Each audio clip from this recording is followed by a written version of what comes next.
My name is Isla Jennings, and I'm 32 years old. Right now, my apartment is quiet. Not the cozy, background TV kind of quiet. The kind that hums in your ears, like someone pulled the plug on your entire life and left you standing in the aftersound. 3 weeks ago, this place was a staging ground for a wedding. Fabric swatches on the coffee table, seating chart drafts taped to the wall. My laptop open to spreadsheets with payment deadlines highlighted in 3 different colors. A garment bag with my dress hanging in the corner, like a promise. Now it's just my apartment again. 4 walls, a couch that suddenly looks too big, and a ring-shaped indent in a jewelry box that holds nothing. People online keep calling me cold and savage for what I did.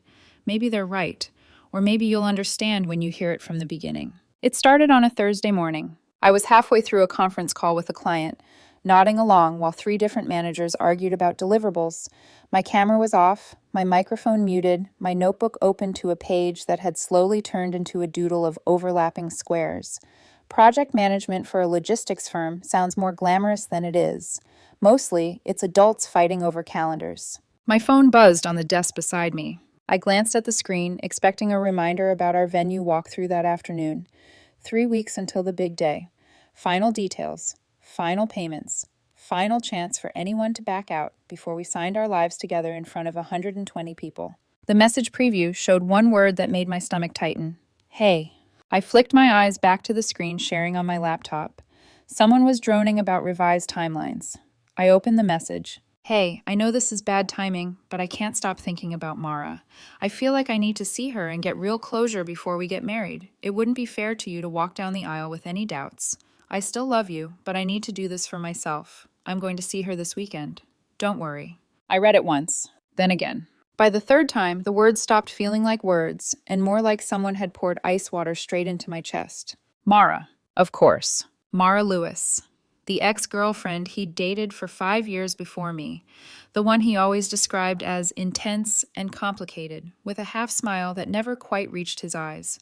The name that sometimes slipped into stories from back then, leaving a strange pressure in the room. I used to tell myself that was normal. We all have history. Apparently, some people like to take their history on weekend trips 3 weeks before their wedding. On my laptop, someone asked me a direct question. I had no idea what it was. My mouse hovered over the mute button. I clicked it and heard my voice come out smooth and automatic. Yeah, that timeline works for me as long as we get the revised specs by Monday, I said. Otherwise, we'll need to push it a week. They accepted that. More talking, more noise. On my desk, my phone glowed quietly with the message that had just detonated my future. People always imagine heartbreak as this shattering thing. Glass breaking, screaming, sobbing on the bathroom floor. Mine didn't shatter. It cooled. Like metal plunged into cold water. Every part of me that had been soft around Ethan Clark suddenly went rigid. He wasn't asking if it was okay to spend the weekend with his ex. He wasn't saying, "How do you feel about this? Can we talk?" It was a notification. I'm going to see her, don't worry. There's a kind of clarity that only shows up when the fog lifts at the worst possible moment. 1 second you're driving blind, trusting the road. The next, the whiteness disappears, and you realize you're 2 feet from the edge of a cliff. That text was my fog lifting. All at once, the last few months rearranged themselves in my head. The distance. The nights he stayed late at the office, but his timesheets didn't match. The late-night texting he brushed off as, "The guy's planning something for the bachelor party." The way he flinched, just slightly, when I joked about us deleting our ex's numbers once we were married. Little things I had filed under wedding stress, because that's what everyone tells you. It's normal to argue. Everyone freaks out a little before the big day. Sure, some people color code their planners. Some people go on soul-searching weekends with their exes. I muted my microphone again. Isla, are you still with us? Someone asked. I need to step away for a moment, I replied. I'll send my notes in an email. I ended the call without waiting for anyone to respond. The apartment was suddenly, brutally silent. No colleagues, no client voices, just the buzz of the refrigerator and the faint hum of traffic 6 floors below. I stared at Ethan's message, at the way he'd framed it like some noble act. It wouldn't be fair to you to walk down the aisle with any doubts. The unfair part, apparently, wasn't him still being emotionally entangled with Mara. It was the theoretical possibility that he might do that after he married me. I picked up my phone. My hands were very, very steady. I typed exactly 3 words. Take your time. I hit send. I turned my phone face down on the desk. Then I opened my laptop again, but not to rejoin the meeting. The wedding wasn't going to be postponed. It was going to be dismantled. My first call wasn't to my maid of honor, not to my parents, not to my friends. It was to David Clark, Ethan's father. He answered on the second ring, his voice formal but warm, the way it always was with me. David Clark speaking. Hi, David, it's Isla. There was a brief beat of surprised pleasantness. Isla, everything okay? Are we still meeting at the venue I'm sorry to bother you at work, I interrupted, keeping my voice calm, almost clinical. Something serious has come up regarding the wedding. The word serious did something to his tone. It sharpened. Is Ethan all right? He's fine, I said, physically at least. I could hear a faint rustle on the other end, like he'd stood up from his chair. What's happened? I looked at the blank space on my wall where the seating chart used to hang. I had taken it down that morning because one of the sticky notes kept falling off. It felt symbolic now. Ethan just informed me, I said, that he's going to spend this weekend with his ex-girlfriend Marr to get closure before the wedding. He says he still loves me, but he needs to do this for himself. Silence. Not the polite kind. The stunned, heavy kind. I could hear him breathing. In the background, faintly, Sarah's voice. David, what is it? He what? He finally said. He's going to see Mara, I repeated, 3 weeks before our wedding. He feels it wouldn't be fair to marry me with doubts. Under those circumstances, I cannot move forward. As of now, I'm calling off the engagement. Another silence. Then, almost under his breath, to Sarah, he's going to see Mara before the wedding. I imagined her face, shock tightening around her eyes, the way it did when she heard bad news. For a second, I felt guilty, not for what I was doing, but for the way they were finding out. There's no gentle way to tell someone their son just set fire to his own future. I don't know what to say, David managed. His voice had gone thin and flat. There's nothing you need to say, I replied. I just felt you and Sarah had a right to know immediately. I also have a couple of rings that belong to your family. I'd like to return them this evening, if that works. The engagement rings. When Ethan proposed, he loved the idea of us both wearing rings. A modern, equal thing, he'd said. 2 matching symbols, 2 matching commitments. His parents had helped pay for the simple platinum band he insisted I pick out for him. My ring, the one I'd spent 3 months of my salary on, had been his pride and joy to show everyone. Now both rings felt like props from a play that had been canceled mid-rehearsal. Yes, David said quietly. Yes, that's fine. I'll be home after 6.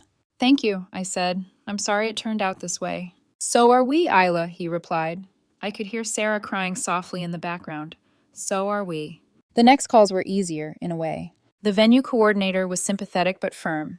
The final payment we'd made 2 weeks ago was non-refundable.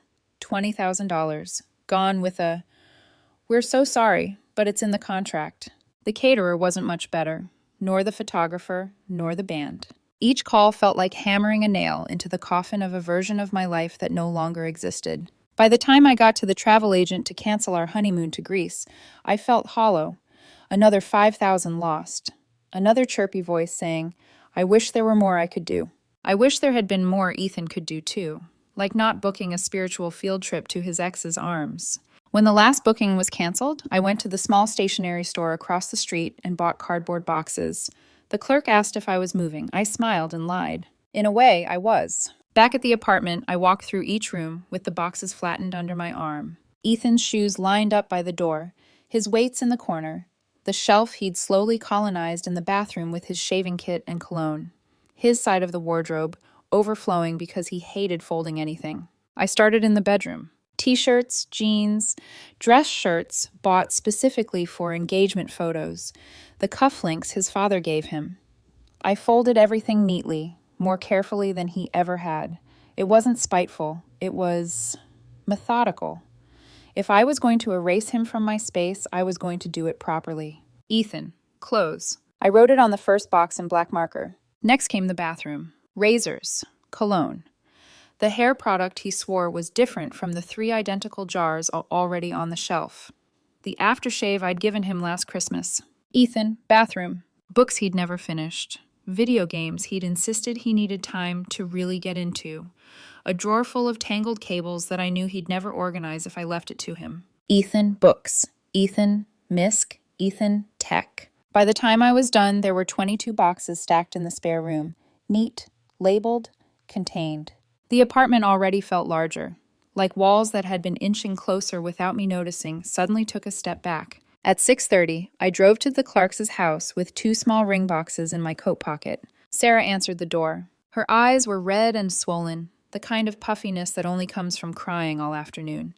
David stood behind her, jaw clenched, trying to look composed for all of us. "Isla," she said, voice trembling, "come in, please." "I won't stay long," I replied, staying on the doorstep. Going inside felt too much like pretending this was just a difficult conversation instead of an ending. I took the first ring box out of my pocket and handed it to David. "My ring," I said. "I believe this came partly from you and Sarah." He took it without looking inside. Then I handed him the second box. Inside was the simple platinum band Ethan had been so proud of, the symbol of his equal commitment. "His," I said. "You can decide what to do with it." For a moment, no one spoke. "We don't understand," Sarah whispered finally. "Why would he do this now? Why would he go to her now?" "That's a question you'll have to ask him," I replied. My voice surprised me with how steady it sounded. "All I know is he made a choice, and it wasn't me. I'm just accepting that." Sarah covered her mouth with her hand. David's fingers tightened around the ring boxes. "I am so sorry," he said, and I believed him. "You didn't deserve this, Isla." "I know," I said softly, "but I'm glad I found out now and not after I changed my name." I wished them well. I meant it. Then I turned, walked back to my car, and drove away. In the rearview mirror, I saw them still standing in the doorway, 2 confused, heartbroken parents holding the remnants of a future their son had just thrown away. I didn't feel triumphant. I just felt empty, like my body had executed a plan my heart hadn't caught up to yet. Back in my apartment, I kicked off my shoes, ordered a pizza, and opened my laptop. New document. Subject line, wedding cancellation. Isla Jennings and Ethan Clark. Body. Due to unforeseen circumstances, the wedding of Isla Jennings and Ethan Clark, scheduled for date, has been canceled. We apologize for any inconvenience this may cause. No details, no drama. Let the rumors work twice as hard to get half as close to the truth. I hit send to the entire guest list. Then, only then, I picked up my phone and turned it face up again. No new messages from Ethan. Of course not. He was busy getting closure. I set the phone down on the coffee table, leaned back into the too big couch, and listened to the quiet. For the first time in 3 years, it was completely, peacefully quiet. I didn't know it yet, but that quiet was going to become my favorite sound in the world. A week after I pressed send on that cancellation email, I sat on the same couch in the same quiet apartment, staring at the same blank TV screen. If you scrolled through my phone during that week, it would have looked strangely normal. Work emails, group chat memes, marketing spam, no explosions, no declarations, just absence where Ethan used to be. But underneath that, everything had shifted. I ended up writing a kind of update for myself in my notes app. Not for the internet, not for friends, just for me, like a case file on my own life. Update 1, timeline, 7 days post-cancellation. Status, wedding, dead. Engagement, dead. Savings, bleeding out. Emotional condition, numb with brief flashes of rage and relief. Where we left off, in 12 hours, I had called off a $60,000 wedding, returned 2 rings, sent a mass cancellation email, and packed my almost husband's life into 22 labeled boxes. Ethan, meanwhile, was exactly where he wanted to be, on a weekend closure trip with his ex-girlfriend. The silence for the next 3 days was absolute. No calls, no texts, no "can we talk," nothing. If I'd needed proof that I'd made the right decision, that was it. The man who was supposedly devastated by doubts about marrying me didn't seem remotely concerned that I wasn't answering questions like, "Did you pick final songs for the DJ?" or "What time is our venue walkthrough?" The only reason he'd notice anything was wrong, I realized, was when his mother called him. And I was fine with that. While Ethan was off chasing emotional ghosts, I got busy doing something much less romantic, untangling our lives. First on the chopping block was the honeymoon. I called the travel agent Monday morning. "I'm so sorry to hear that," she said in that professionally sympathetic voice people use around death and non-refundable deposits. "Unfortunately, at this stage—" "I know," I cut in. "Just do what you can." She managed to claw back a little on the hotel, but the flights? Gone. The prepaid experiences? Gone. Another $5,000 evaporated in a transaction history. I stared at the confirmation email with the same calm I'd had reading Ethan's text. I used to dream about that trip. Cliffs and blue water and us starting our married life in some Pinterest-worthy sunset. Now all I could picture was him on a different plane, headed toward Marr. Next were the joint accounts and subscriptions. People underestimate how many tiny threads you tie between yourselves in a serious relationship. It's not just shared savings and rent. It's Netflix and Spotify and a grocery app you both log into. It's the cloud storage you pay for because he takes too many photos and the food delivery account that has both your favorite orders saved. One by one, I opened each account and cut the thread. Change password. Remove Ethan Clark as an authorized user. Update billing information. On our landlord's portal, Ethan was listed as an occupant, but not as a tenant. One email later, his name was gone. The next time he walked past the building, there would be no official record he'd ever lived here. With each click, each removal, something inside me loosened. It was petty and profound at the same time. This is what people don't talk about when they romanticize fighting for love. Sometimes the bravest thing you can do is stop fighting and start deleting. Sunday evening, my phone finally rang. Unknown number. I let it go to voicemail. I didn't have the energy to deal with telemarketers or Ethan's friends or, honestly, anybody. A text came through right after. Jessica. Isla, it's Jessica. What is going on? Ethan's parents are freaking out and not making any sense. They said you called off the wedding. Is this some kind of joke? Jessica. Technically, she was Ethan's closest friend, not mine. They'd grown up together. She was his would-be best man, a detail he'd been oddly proud of. I liked her well enough, or I used to. I stared at the message for a long moment, feeling a familiar irritation rise. When a man sets everything on fire, somehow the first question is always, what did she do? I typed back, no joke, the wedding is off. You should probably ask Ethan why. Her reply came almost instantly, as if she'd been staring at her phone waiting for mine to light up. He's not answering his phone. We're all worried. What did you do? There it was. Not what happened. Not Isla. Are you okay? What did you do? I could almost see the group chat in my mind.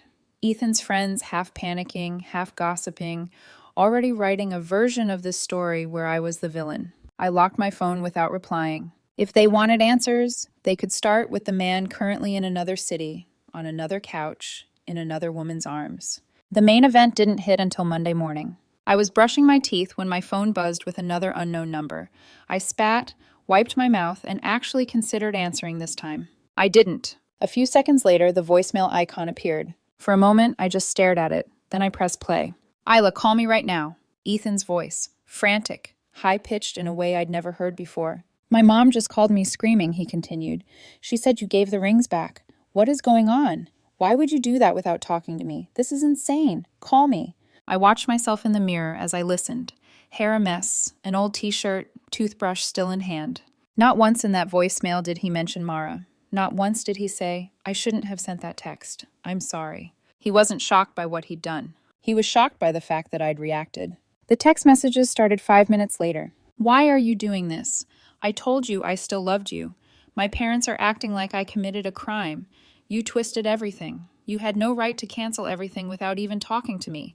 Jessica said you emailed the entire guest list. How could you humiliate me like that?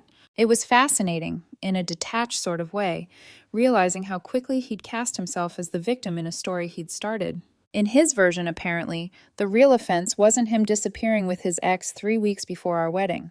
It was me refusing to quietly wait at home until he decided whether I was good enough to come back to. No apology, no ownership. Just outrage that the consequences had arrived before he was done playing. I let him rage over text for a few hours. Let him throw every accusation out of his system. I read every word. I felt, not nothing exactly, just tired, bone-deep tired. Finally, I sent my one and only reply. You said you needed to see Mara to get closure before you could marry me. I accept that. The engagement is over. Your belongings are packed in the spare room. Please let me know when you'd like to arrange for pickup. I would prefer if your father or a moving service handle it. It took him 20 seconds to respond. You're a monster. You're overreacting.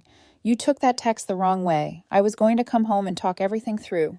You changed the locks?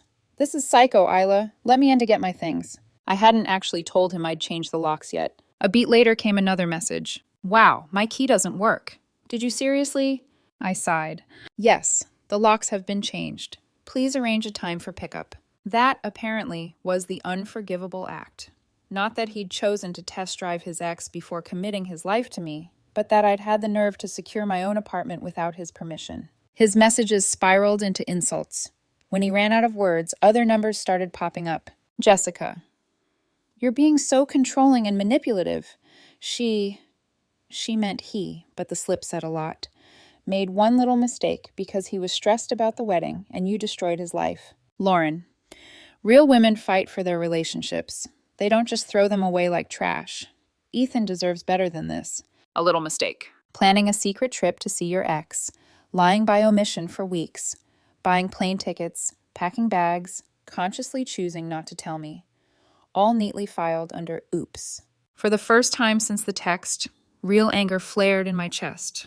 Not because of what they were saying about me, but because they were making him smaller than he already was. Calling it a little mistake implied he'd slipped, tripped, and fallen into Mara's arms. This wasn't a slip, it was a decision, a series of them. And somewhere under all those decisions was a version of me he'd decided he could live without. I blocked their numbers. One by one, the indignation vanished into silence. The apartment went quiet again. A few days later, a mutual friend reached out. He'd seen the cancellation email, heard the whispers, wanted to check in. We talked for a while, the safe, surface-level kind of chat people have when they don't know whose side the truth is on.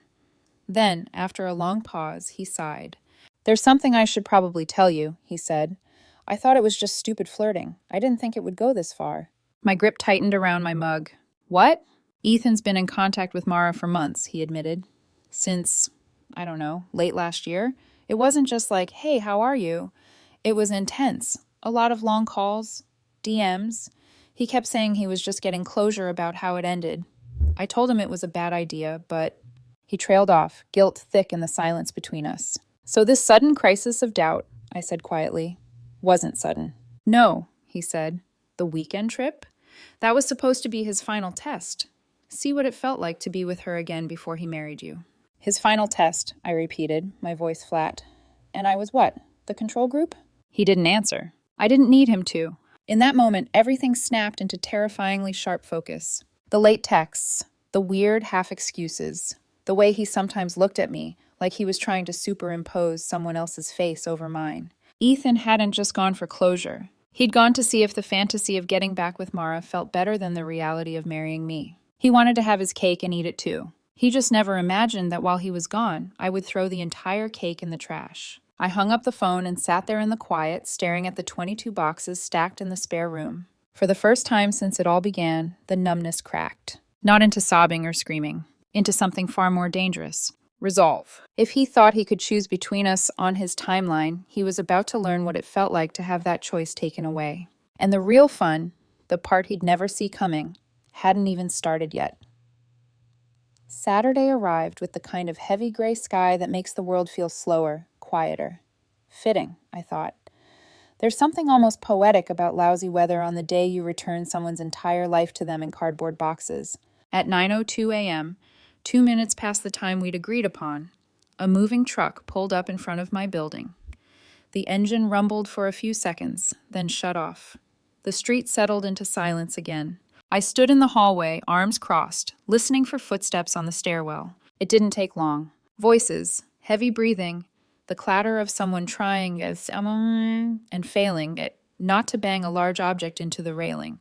Then David Clark appeared at the top of the stairs, followed by his brother, both men looking older than they had 2 weeks ago.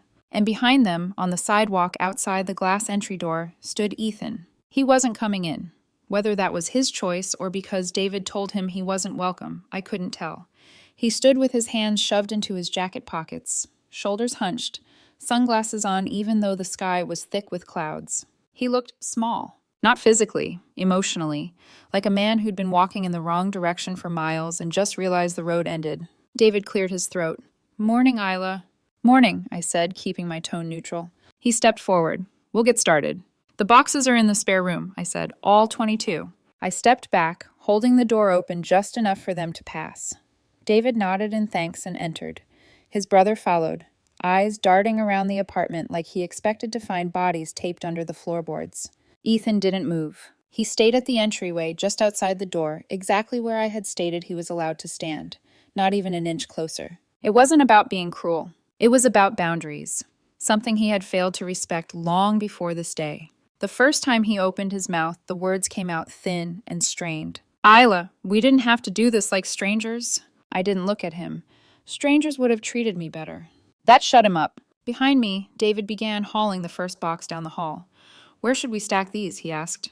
In the truck, I replied. I labeled everything. Should be easy. We fell into a strange, silent rhythm.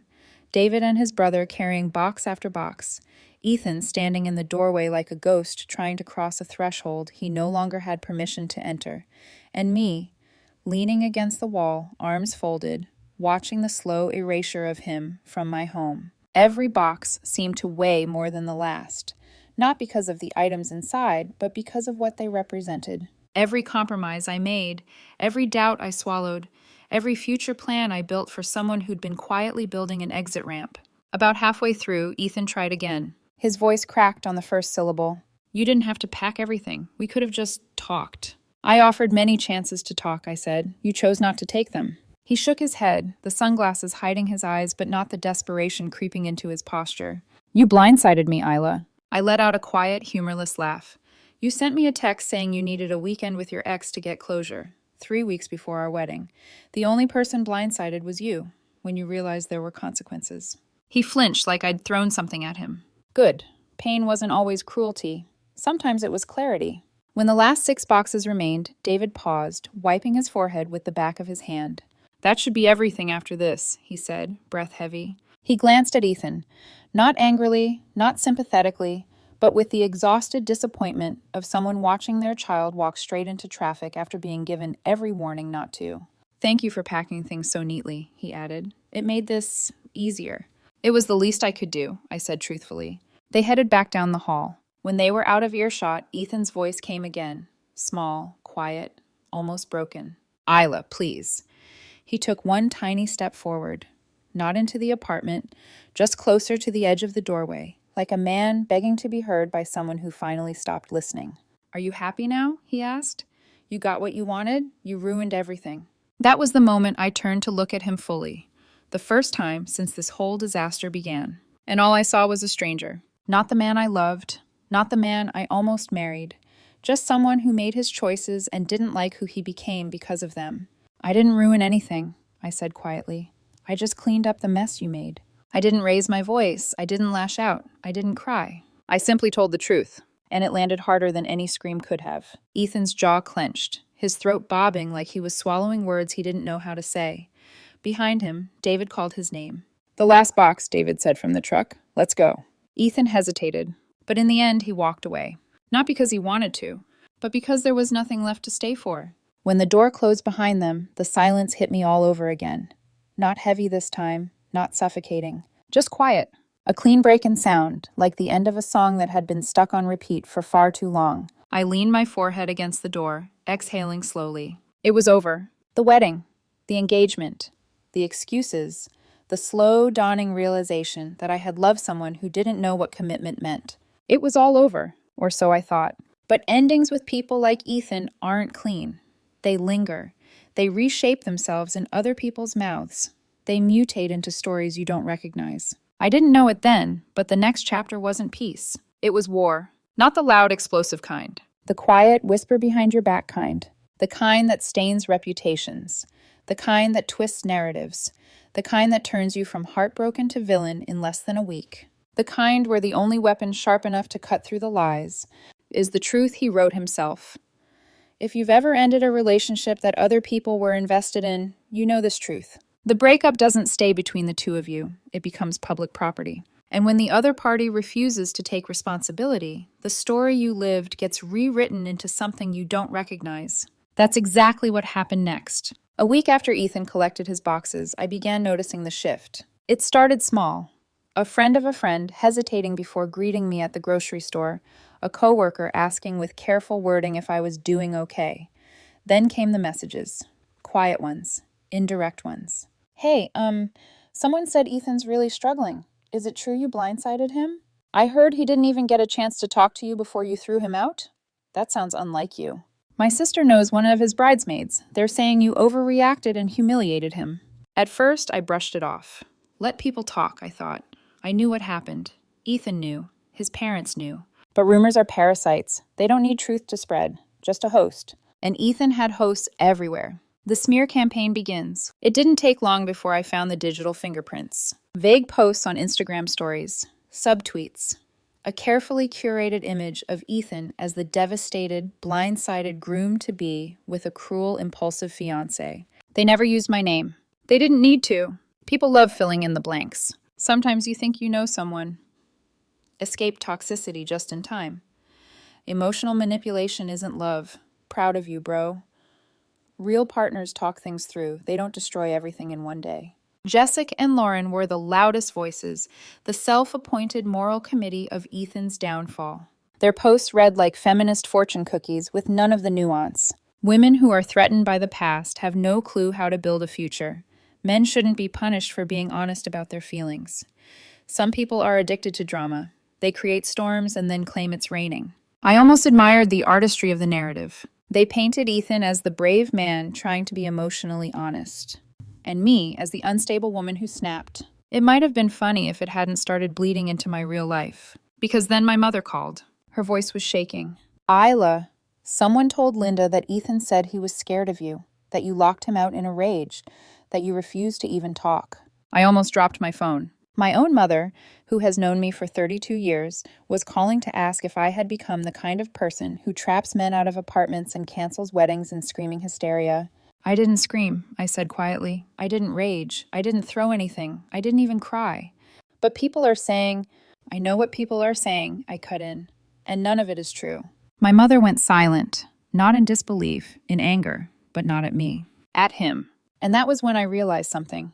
I couldn't stay silent anymore. Silence was grace, but silence was also permission. And Ethan was using my silence like a shield. The quiet revenge. There's an art to revenge, a subtlety, an elegance. The kind that doesn't require yelling or posting cryptic quotes online. All you need is the truth. And conveniently, Ethan had written the perfect truth himself. I scrolled back to the moment everything broke.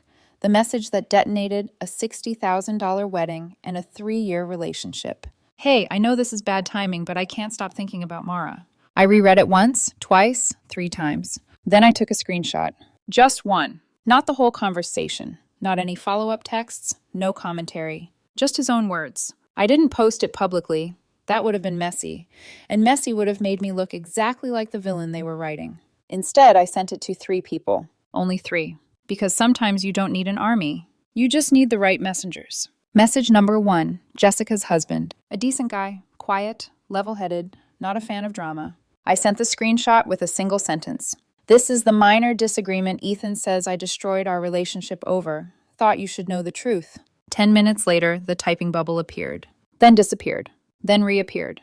Then, thank you for sending this, I had no idea. Later, through a friend, I'd learned he confronted Jessica about enabling Ethan's narrative. Jessica went quiet on social media for a while after that. Funny how that works. Message number 2, my best man equivalent. On my side of the wedding party, I had someone similar to a best man, a lifelong male friend who was well connected among Ethan's social circle, a bridge between our worlds. I forwarded him the screenshot.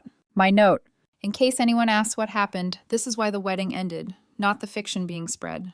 He responded, got it, don't worry. I'll shut down the rumors. And he did. Within hours, messages stopped. Within days, people began looking at me with quiet understanding instead of suspicion. Truth travels slowly, but it always arrives. Message number 3, Sarah Clark. This one mattered. Ethan's mother had been sobbing on my doorstep when I returned the rings. She loved me, she trusted me, and she was being fed the same lies everyone else was. My message to her was different. Sarah, I have stayed silent while others tell untrue versions of the breakup. I don't want public drama, but I want you to know the exact words that ended the engagement. I hope this helps you understand the truth. I sent the screenshot. 5 minutes later, she replied, thank you, Isla, for being honest. I'm so sorry. That was it. No excuses for her son, no attempts to soften the blow, just quiet heartbreak for the truth she could no longer ignore. And the next day, word spread. Not from me, but from the one place Ethan hadn't expected, his own mother. Within 48 hours, the smear campaign collapsed. Jessica stopped posting. Lauren unfollowed Ethan. Mutual friends reached out with apologies disguised as check-ins. Reputations don't implode loudly. They crumble quietly. The Marr situation. The twist. The twist I didn't see coming. Just when I thought the dust was settling, a mutual friend called. "You're not going to believe this," he said. I already knew it would be about Mara. It was always about Mara. "What happened?" I sighed. "Ethan showed up at her place after the trip," he said, "with boxes, like expecting to stay for a while." I blinked, then laughed. One sharp, stunned breath. And her husband kicked him out. My grip tightened. "Her what?" "Husband," he repeated. "Mara is married." My jaw actually dropped. He continued, "She told Ethan she and her husband were basically separated. They weren't. So when Ethan tried to bring his stuff over, the husband told him if Mara didn't cut him off, he'd file for divorce." "And she chose her husband," I finished. He exhaled. "Yep, Ethan burned down his life for someone who wasn't even available." I sat there absorbing it. The emotional affair, the secrecy, the weekend trip, the imploded wedding, the 22 boxes. All of it. For a fantasy that slammed the door in his face. Poetic justice doesn't always come quickly. But when it does, it writes itself better than any script. And that was the day I stopped being angry. Not because Ethan suffered, that wasn't my goal, but because I finally understood something important. The man I almost married wasn't someone who made one bad decision. He was someone who lived inside delusions and expected me to live there with him. Now he was out of delusions and out of options. And for the first time in months, I felt something resembling peace. Little did I know the financial chapter, the one where he tried to steal from me, was still coming. And I wouldn't let him walk away from that either. There's a moment after a storm ends when the air feels deceptively still, that quiet trick where nature pretends everything is over. But storms don't end cleanly. They leave behind debris. And in my case, the debris came in the form of missing money. The discovery. It happened on a Wednesday night. I'd poured myself a glass of wine, opened my laptop, and decided to do one last sweep of accounts before closing anything permanently. I wasn't expecting surprises. I had been thorough, methodical. But as I logged into the joint savings account, the one we'd used exclusively for wedding expenses, my heart stalled. The balance read, €0,000. I blinked, refreshed the page, checked the transaction history. There it was. Withdrawal, $10,000, authorized by Ethan Clark. Date, the day after he picked up the boxes. A hot, sharp heat flared in my chest. Not heartbreak, not sadness. Indignation. Because here's the truth. Ethan didn't just make a mistake. He didn't just cheat emotionally. He didn't just run to Mara. He stole from me. And adrenaline has a way of cutting through numbness like a knife. I stared at the screen, letting it sink in. $10,000. $10,000 that was supposed to be mine as well as his. $10,000 that he grabbed while pretending I had wronged him. He didn't take back gifts. He didn't pack sentimental items. He took money we both contributed and left me with the wreckage. I closed the laptop gently, not because I was calm, because my anger was too clean, too controlled for dramatic gestures. And men like Ethan, men who rewrite stories to make themselves the hero, never expect consequences written in legal language. The lawyer. The next morning, I booked a consultation. The attorney was in her early 40s, sharp-eyed, efficient, the kind of woman who has seen every kind of breakup, manipulation, and entitlement play out in real time. She listened without interrupting. She scrolled through the printout of the withdrawal record. Then she looked up at me and said, "Legally, this is actionable." I felt something inside me unclench. "So I'm not crazy?" "Oh, he's crazy," she said, leaning back in her chair. You're the one cleaning up."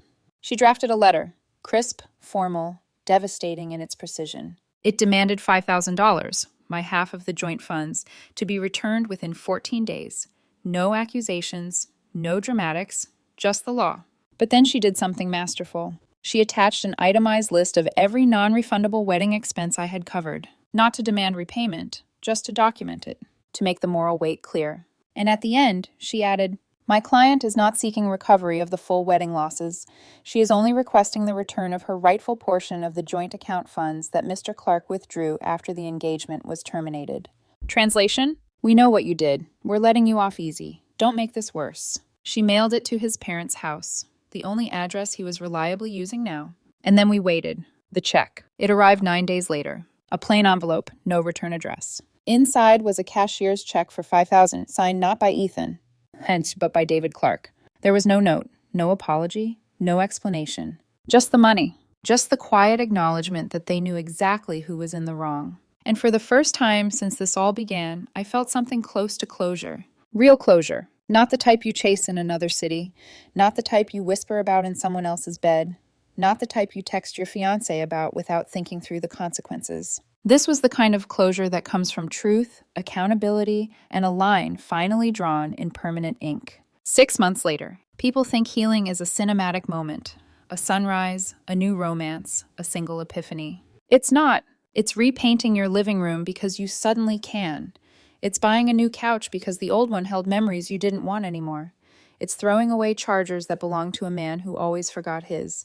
It's sleeping in the middle of the bed again. My apartment transformed slowly, piece by piece. So did I. I took up hiking again, joined a trivia group on Thursday nights, started cooking meals that I liked instead of ones Ethan didn't mind. Stopped checking my phone for messages that would never come. For the first time in years, I rediscovered what it felt like to make decisions without compromise. Freedom isn't loud. It's quietly choosing yourself every day. Ethan's downfall. From a distance. Every so often, updates filtered through people who didn't know how to mind their business. Ethan was living back with his parents. He'd lost touch with Jessica and Lauren. He was working a job that paid significantly less than the one he had planned to keep after the honeymoon. His reputation? Let's just say the guy who ran back to his married ex and lost everything is not a flattering nickname. As for Marr, her husband gave her one chance. She took it. Ethan wasn't part of it. Ethan had gambled his entire life on nostalgia and lost. And I wasn't gloating. I genuinely wasn't. Because the real win wasn't watching him struggle. The real win was realizing I no longer felt anything about it. The final sighting. It happened at a bar, the kind of place with sticky tables, trivia nights, and cheap beer. My team had just won second place, and we were laughing, shoving chips across the table, celebrating nothing and everything. I went to grab napkins. And there he was, Ethan, across the room, holding a drink he wasn't drinking, standing with people he clearly didn't know well, looking like a man who'd aged 5 years and 6 months. He noticed me before I noticed him. Our eyes met. For a moment, time tightened, not painfully, just noticeably. He gave me a small, sad smile. Something like apology, something like regret, something like recognition of the life he threw away. And I waited for the wave of emotion, the heartbreak, the anger, the nostalgia, the ache. None of it came. I felt neutral, free, whole. I nodded once, polite, distant, and walked away. His face blurred back into the crowd, just another stranger in a bar. And that was the closure he'd gone looking for with Marr. But I was the one who finally got it.